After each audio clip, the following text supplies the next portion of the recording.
it pass if it got that vote? I based think, on your I outline? believe it would pass, yeah. Do you expect the vice president's visit today to fundamentally change the dynamic around here?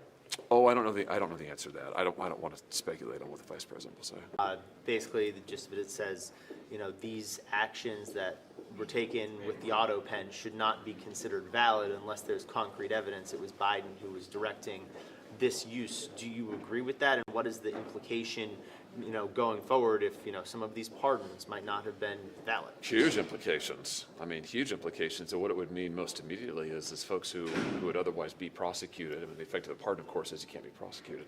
Folks who otherwise could be prosecuted, I mean, you may see subpoenas start issuing. You may see prosecutors say, well, listen, I mean, if there's no longer a blanket of amnesty over these folks, then we're going to go after them. I mean, he pardoned a lot of people. He pardoned folks who are accused of child-related crimes, folks who are accused of violent crimes.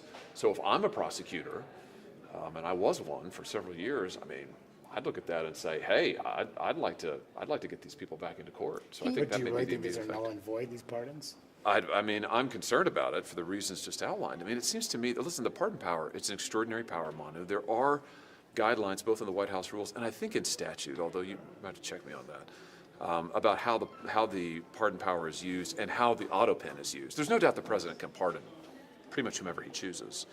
But there's a real question is, what does it mean for the president to direct it? If you have a situation, this is unprecedented in our history, where you have real questions as to whether the president actually approved of the pardons that were signed off in his name. Like, that's a major constitutional issue.